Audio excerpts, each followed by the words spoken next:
High all government job aspirants, welcome to my YouTube channel Zen studies for government jobs. তো তোমাদের 8 জানুয়ারি second শিফটে যে কোশ্চেনগুলো আমি কালেক্ট করতে পেরেছি সেটা তোমাদের করিয়ে দিচ্ছি। ভিডিও আসতে অনেকটা লেট হলো কারণ শরীরটা খুবই খারাপ। তো তোমরা একটু দেখে নাও, এবং যারা আজকে শিফটে পরীক্ষা দিয়েছিলে এই প্রশ্নগুলো বাদে যদি আলাদা কোনো প্রশ্ন এসে থাকে অবশ্যই একটু কমেন্ট করে দিও এই ভিডিও ডেসক্রিপশনে। তাহলে যখন আমি মার্চ করে ফার্স্ট শিফট সেকেন্ড শিফট তোমাদের পিডিএফ দেবো তখন যেন সেই প্রশ্নগুলো আমি অ্যাড করে দিতে পারি। ওকে, তো একটু দেখে নাও সবাই, প্রত্যেকেই সামনে যাদের পরীক্ষা আছে এনটিপিসি গ্রুপ ডি। সবার প্রথম দেখো ভেল এর ফুল ফর্ম কি জানতে চেয়েছো। দেখো আগের দিন তোমাদের একটা প্রশ্ন এসেছিলো নবরত্ন কোম্পানি থেকে, আজকে সেই রিলেটেড আরেকটা প্রশ্ন এসছে যে ভেল এর ফুল ফর্ম কি। তো মনে রাখবে ভেল এর ফুল ফর্ম হচ্ছে ভারত হেভি ইলেকট্রিক্যাল লিমিটেড। এর বর্তমান দেখো চেয়ারম্যান এবং এমডি হচ্ছে নলিন সিংঘল। তো এটা তোমাদের হয়তো কোনো না কোনো শিফটে একটা চলে আসবে। এবার 2 নম্বর প্রশ্ন দেখো যেটা রয়েছে ইউনিসেফের ব্র্যান্ড অ্যাম্বাসেডার। এই প্রশ্নটা একটু কনফিউজিং, কেউ বলছে ইউনিসেফের ব্র্যান্ড অ্যাম্বাসেডার, কেউ বলছে ইয়ংগেস্ট গুডউইল অ্যাম্বাসেডার এসছে। তো আমি দুটোই তোমাদের করিয়ে দিচ্ছি। তো মনে রাখবে ইউনিসেফের ব্র্যান্ড অ্যাম্বাসেডার হচ্ছেন প্রিয়াঙ্কা চোপড়া এবং ইয়ংগেস্ট গুডউইল অ্যাম্বাসেডার হচ্ছেন মিলি ববি ব্রাউন। তো তোমাদের হোমওয়ার্ক, ইউনিসেফের হেডকোয়ার্টার কোথায় প্রত্যেকে কমেন্ট করে জানিও। প্রত্যেক দিনই আমি তোমাদের কোশ্চেনটা করিয়েছিলাম। নিউটন ল থেকে দেখো একটা প্রশ্ন এসেছিলো, এক্স্যাক্টলি কী প্রশ্ন এসেছিলো আমার জানা নেই, তবে নিউটনের তো first law, second law, third law তিনটেই তোমরা পড়ে রাখবে। তোমাদের যাদের গ্রুপ ডি আছে তোমাদের কিন্তু জেনারেল সায়েন্সে প্রচুর পরিমাণ প্রশ্ন আসবে। এনটিপিসিতে হয়তো দুটি কি ম্যাক্সিমাম 3টি প্রশ্ন আসছে, কিন্তু তোমাদের গ্রুপ ডি পরীক্ষায় কিন্তু 25টা জেনারেল সায়েন্সের প্রশ্ন আসবে, এটা মনে থাকে যেন। এবার দেখো কম্পিউটারের জনক কাকে বলা হয়, এই প্রশ্নটা এসছে, তো এটা তোমরা প্রত্যেকেই পারবে। চার্লস ব্যাবেজ, তাকে বলা হয় কম্পিউটারের জনক। নেক্সট দেখো কোভাল এর ফুল ফর্ম জানতে চেয়েছে, তো এটাও তোমাদের কম্পিউটার রিলেটেডই। তো কমন বিজনেস ওরিয়েন্টেড ল্যাঙ্গুয়েজ সেটাকে বলা হয় কোভাল। এরপর দেখো অসহযোগ আন্দোলন থেকে একটা প্রশ্ন। তো এইরকম প্রশ্নটা ছিল যে অসহযোগ আন্দোলনের সাথে নিম্নোক্ত কোন আন্দোলনটি চলেছিল। তো মনে রাখবে অসহযোগ আন্দোলন দেখো কবে হয়েছিল, 1920, চলেছিল 1922, এবং খিলাফত আন্দোলন এটা তোমাদের 1919-এ শুরু হয়েছিল, চলেছিল কতদিন পর্যন্ত, 1924। এই অসহযোগ আন্দোলন খিলাফত আন্দোলন থেকে রিসেন্টলি প্রচুর পরিমাণ প্রশ্ন আসছে, তো এইটু তোমরা একটু ভালোভাবে পড়ে নেবে। অলরেডি তোমাদের যে কোশ্চেনগুলো এসেছিলো সব সেইগুলো যদি রিভাইজ করে নাও তাহলেই তোমাদের কিন্তু কমপ্লিট হয়ে যাবে। এবার দেখো নাসা লঞ্চ করেছে world lightest satellite design by 18-year-old Tamil Nadu student. তো সেই স্যাটেলাইটের নাম কি সেটা তোমার কাছে জানতে চেয়েছে। তো এটা রিসেন্টলি নিউজেও ছিল, আমরা প্রত্যেকেই জানি স্যাটেলাইটের নাম হচ্ছে কালাম স্যাটেলাইট, ডক্টর এপিজি আব্দুল কালামের নাম অনুসারে এটা হয়েছে। এবার দেখো পরবর্তী প্রশ্ন, 2019 সালে মৃত হোয়াইট টাইগারটির নাম কি। তো একটা হোয়াইট টাইগার মারা গেছিলো রিসেন্টলি, এইটা যত সম্ভব মহারাষ্ট্রের মারা গেছিলো এবং 2019-এর তোমার কাছে জানতে চেয়েছে। তো সেটার নাম হচ্ছে বাজিরাও, তোমাদের অপশনে যত সম্ভব বাজিরাও ছিল। এবং মনে রাখবে 2020-তে আর একটা হোয়াইট টাইগার মারা গেছে যার নাম হচ্ছে কিরণ। তো তোমাদের প্রশ্নের উপর ভ্যারি করছে কী প্রশ্ন এসেছিলো। এরপর দেখো মুন্সি প্রেমচন্দের লেখা একটি বইয়ের নাম এসেছিলো, তো নিম্নোক্ত কোনটি মুন্সি প্রেমচন্দের লেখা এরকম প্রশ্ন ছিল। তো কী প্রশ্ন ছিল আমার তো জানা নেই, তো আমি তার লেখা কিছু বইয়ের নাম তোমাদের পড়িয়ে দিচ্ছি। ইন ফিউচার যদি তোমাদের পরীক্ষায় আসে তো তোমরা অ্যান্সার করতে পারবে। তো দেখো গোদান, গবন, প্রেম মঞ্জুষা, চিন্তামণি, নির্মলা, কর্মভূমি, এগুলো সবই লিখেছেন মুন্সি প্রেমচন্দ। পরবর্তী প্রশ্নের অ্যান্সারটা আমার ঠিক জানা নেই, তোমাদের কারো জানা থাকলে অবশ্যই কমেন্ট করো। কোন বৌদ্ধ গ্রন্থ থেকে ভিক্ষুক নিয়ম সম্বন্ধে বলা হয়েছে।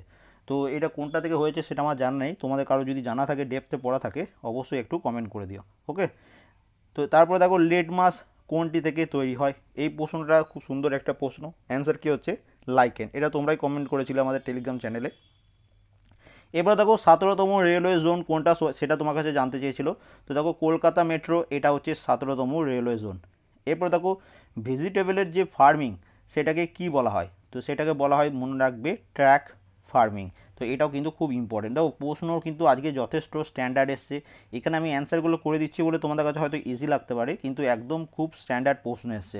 ওকে, কালকেও তোমাদের স্ট্যান্ডার্ড প্রশ্ন এসেছিলো, আজকেও স্ট্যান্ডার্ড, মানে জিকের তোমার লেভেলটা কিন্তু একবার অনেকটাই বাড়ছে।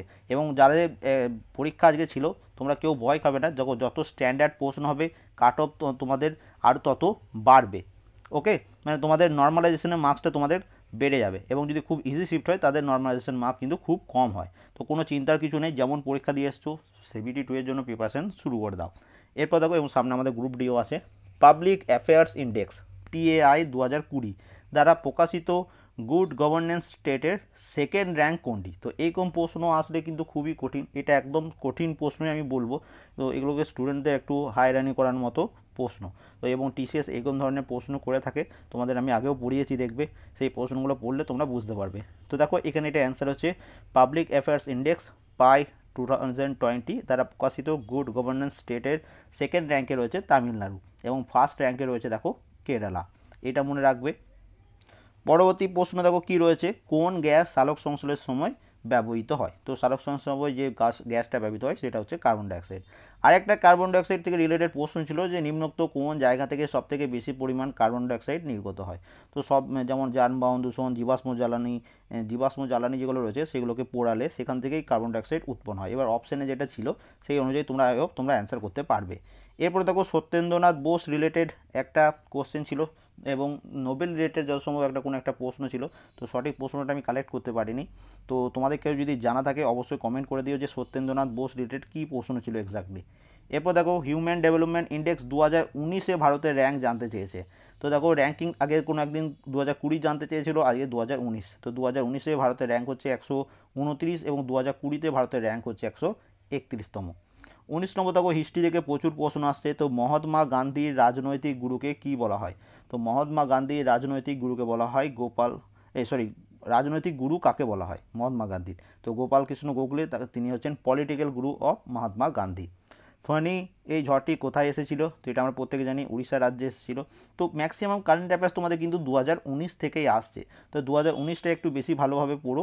এরপর দেখো ভিটামিন B12 রিলেটেড একটা প্রশ্ন ছিল, কি প্রশ্ন ছিল আমার জানা নেই। তো এখান থেকে আমি দুটো প্রশ্ন হতে পারে, এক এই ভিটামিনের অভাবে কী রোগ হয়, অ্যানিমিয়া, এবং আরেকটা হচ্ছে এর কেমিক্যাল নাম কি? তো এর কেমিক্যাল নাম হচ্ছে সায়ানোকোবালামিন। ওকে, তো দুটোই তোমরা মনে রাখো। এরপর দেখো এই প্রশ্নটাও খুবই স্ট্যান্ডার্ড প্রশ্ন, নার্সারি অফ বেঙ্গল আর্মি কোন জায়গা থেকে বলা হয়?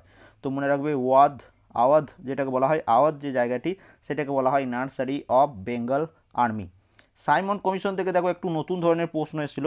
তো এর আগে কোনো একটা শিফটে প্রশ্ন এসেছিল যে তোমাদের সাইমন কমিশন কোন সালে ভারত এসেছিল? তো সেখানে অ্যান্সার কী হতো 1928। এখানে প্রশ্ন হচ্ছে যে সাইমন কমিশনকে অ্যাপয়েন্ট করা হয়েছিল কবে? তো এটা মনে রাখবে নভেম্বর 1927-এ সাইমন কমিশনকে অ্যাপয়েন্ট করা হয়েছিল। ভারত এসেছিল 1928-এ। এরপরে দেখো মরিশাসের প্রধানমন্ত্রীকে, তো এটাও রিসেন্টলি যত সম্ভব অ্যাপয়েন্ট হয়েছে। তো মরিশাসের প্রধানমন্ত্রী হচ্ছেন প্রবীন্দ কুমার জুগান্নাথ। এবং দেখো এখান থেকে আরেকটা প্রশ্ন তোমাদের তৈরি হতে পারে, ক্যাপিটাল বা রাজধানীর নাম কি? তো সেটা হচ্ছে পোর্ট লুইস। মরিশাসের তোমাদের ক্যাপিটাল হচ্ছে পোর্ট লুইস। অসহযোগ আন্দোলন কবে হয়েছিল? এই প্রশ্নটা আগে একটা প্রশ্ন করালাম কিছুক্ষণ আগে। তো দুটোই একই হতে পারে বা আলাদা আলাদা হিসাবেও আসতে পারে। তো আমি বোধ করিয়ে দিচ্ছি। দেখো অসহযোগ আন্দোলন 1920 এবং 1922 সালে চৌরি চৌরা ঘটনার পর গান্ধীজি অসহযোগ আন্দোলন প্রত্যাহার করে নিয়েছিলেন। তো তোমাদের আরেকবার রিভাইজ হয়ে গেল। এবার দেখো ফাদার অফ জেনেটিক্স, তো ফাদার অফ ডিফারেন্ট ব্রাঞ্চেসের একটা আমি ভিডিও বানিয়ে দিয়েছিলাম, সেখান থেকে তোমরা এটা কমন পেয়ে যাচ্ছ। তো গ্রেগর মেন্ডেল তিনি হলেন ফাদার অফ জেনেটিক্স। এবং লাস্ট প্রশ্ন যেটা কালেক্ট করতে পেরেছি, অন্ধ্রপ্রদেশের হাইকোর্টের নাম জানতে চেয়েছে। তো অন্ধ্রপ্রদেশের হাইকোর্টের নাম অন্ধ্রপ্রদেশের যে হাইকোর্টটা রয়েছে সেটা কোথায় অবস্থিত? তো সেটা হচ্ছে অন্ধ্রপ্রদেশের রাজধানী যেটা অমরাবতী, সেখানে অবস্থিত। তো টোটাল এই 27 কোশ্চেন আমি তোমাদের কালেক্ট করতে পেরেছি। এর বাইরে যে প্রশ্নগুলো যদি এসে থাকে অবশ্যই একটু কমেন্ট করে দিও যাদের আজকে পরীক্ষা ছিল। এই ভিডিও ডিসক্রিপশনে আমাদের টেলিগ্রাম চ্যানেলে লিঙ্ক দেওয়া থাকবে, সেখান থেকে আমাদের টেলিগ্রাম চ্যানেল জয়েন করো। সেখান থেকে আমি এই পিডিএফগুলো আমি পোস্ট করে দেবো, সেখান থেকে তোমরা ডাউনলোড করবে সামনে যাদের পরীক্ষা আছে। এবং প্রত্যেক স্টুডেন্টকে আপকামিং বলবো অল দ্য বেস্ট, ভয় খাবে না, নিজের বেস্ট দিয়ে পরীক্ষা দিয়ে আসবে। এবং আরেকবার আমি বলে দিই, দেখো টোটাল 60 নম্বর তোমাদের ম্যাথ রিজনিং এবং 40 নম্বর তোমাদের এই জেনারেল অ্যাওয়ারনেস রয়েছে। তুমি 60 থেকে টার্গেট করবে 40 এবং জিকে থেকে টার্গেট করবে 20, টোটাল 60 মার্কস যেন তোমার একদম ঠিক হয়। এবার এখান থেকে যদি প্রশ্ন ইজি হয় তাহলে আরও 10টা করতে পারবে এই দুটো মিলে, তার মানে মিনিমাম তোমার আরও 10 যদি বাড়িয়ে দাও 70টা কোশ্চেন অ্যান্সার করতে পারছো। তো 70+ যাদের একদম অ্যান্সার করে আসতে পারছো তারা প্রত্যেকে কিন্তু পাস করে যাবে। এবং 60 থেকে তোমার 65-র মধ্যে যারা থাকবে তাদের নর্মালাইজেশনের উপর ডিপেন্ড করছে। ওকে, তো প্রত্যেককে all the best and thank you for watching.